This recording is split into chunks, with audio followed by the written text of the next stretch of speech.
Window polls can give you a clear view from the inside to the outside, but I can tell within seconds if they've been done incorrectly. It's not just getting the view, it's that a lot of times they'll look fake without the photographer realizing it. So what I'm going to do in this video is I'm going to step through the methods and techniques that I recommend to get natural looking window polls every single time. The first rule in window polls is to make sure that you prioritize your visual hierarchy. Most window views are not the subject of a composition, so they should be subtle, showing there is a view, but not distracting from the rest of the space. Now, some windows do take priority, like this view of the lake, which is a major selling feature for this property, so it takes center stage. But these photos don't. The windows in this shot, for example, should not grab the viewer's attention. But this view from a primary bedroom is a selling feature, so it takes higher priority in the visual hierarchy of the composition, so it's a lot clearer of a view. In each case, exposure was a primary factor, but there are other technical considerations that need to be taken into account. One of the biggest technical considerations to take into account is your blending mode. And this doesn't matter if you're using HDR or Flambient. It's still important that you do not cut out your windows. Instead, it's best to use darken mode window polls with a simple flash pop, which works on everything, whether it's HDR or Flambient. What you do is after you capture your HDR brackets or your Flambient footage, you just want to point the flash toward the window. That's what I'm doing here, where I'm just pointing a simple speed light and overexpose that just slightly. By doing that, if we take a look at my window polls here before the final edits were applied, you can see that I've got then window polls that were cleanly applied.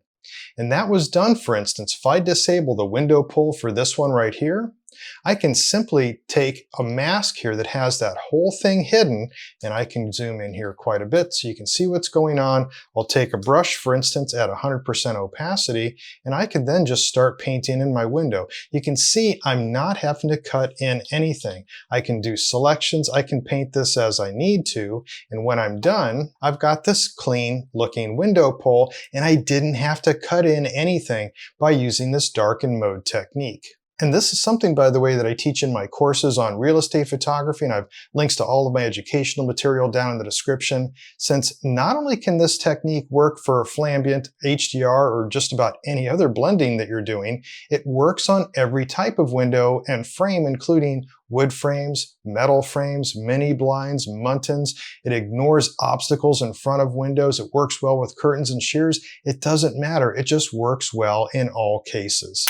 The next technique, and I see this mistake done quite a bit, is that you do not want to overflash your window polls. Let's use this image as an example. Now this is the final edits. If I turn that off, you can see that I had this geometry way off. I was really crammed into this small bathroom.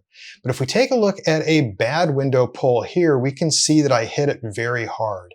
If I turn this, for instance, into normal mode so you can see what it looks like, you can see that flash is overexposing the interior, but it's just causing all kinds of problems with the glass. I'll turn that back into darken mode, and if we zoom in here, you can see that there's a lot of haze on the glass, but there's also these odd reflections that are showing up.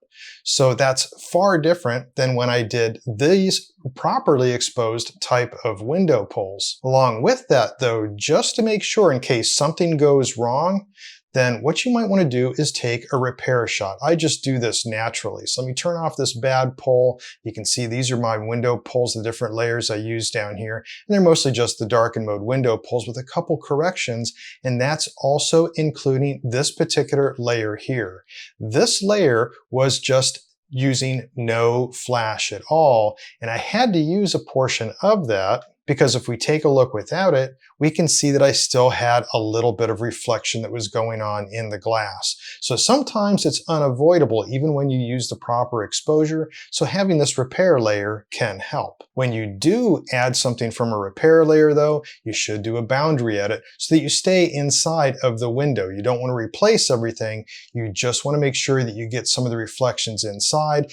Once again, you're using the darken mode window pull to make sure that you don't get a cut out look. Now you can see there are some things here with this window, including some of the insulation that was starting to come out over here on this side. You can see I'm right to the edges because I'm using a darken mode window pull, and it's not having a problem with any obstructions that are in the way. A technique that is often overlooked is that you need to treat each window separately when you're doing window pulls. We'll use this example again to see what I mean. So let's go ahead and zoom back in here so where we can just see these windows. And let me take a look at just these window layers down here. And what I'm going to do is shut off the left window. So what I did here is I did a window pull for each side. And the reason being is if I disable the mask on the right window and you see everything, you can see there's a different exposure. And that's because if we get in here really close, you can see that the right side had a screen. And because of that, it's making the exposure a little bit darker. So a lot of times what you want to do is then change the exposure in your camera, and then you would do another window pull, and that's what I did here for this one.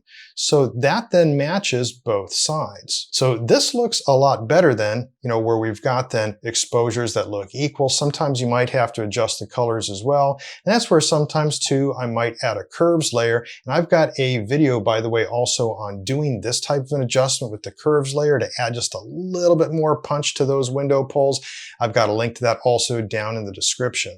Another one that can make things look very fake is if you don't use the correct white balance. To see what I mean, we'll use this example. So this right here, this is the final edits. This is without the final edits. This is when I'm doing my blending. But here we've got something where, once again, with the buttons here, we don't have to worry about getting this all cut in. This would just be a pain. You can see that if I turn off the window pull, that it's pretty bright out there, and I would not want to cut in each one of those panes. But this right here, this particular window pull, this was shot with my camera set to 5500 Kelvin, but that's not what I was using for the rest of the flash shots when I was putting all this together. So instead, if I use the same white balance, which was 4500 Kelvin, you can see that I've got all kinds of problems with this window pull because the temperature is far too cool.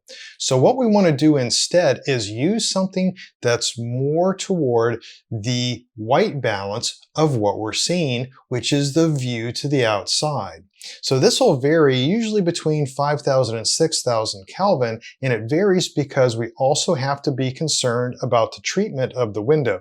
Sometimes UV treatment will be a little bit on the green side, sometimes it can warm things up, sometimes some window treatments can cool things down, but you'll be able to see that if you're using a mirrorless camera and looking at it through the back screen of your camera. But for the most part, you want to really jack up that white balance either while you're shooting, or you can also just do it in post, but you want to get that up between about 5000 to 6000 Kelvin, and that'll give you much cleaner blending.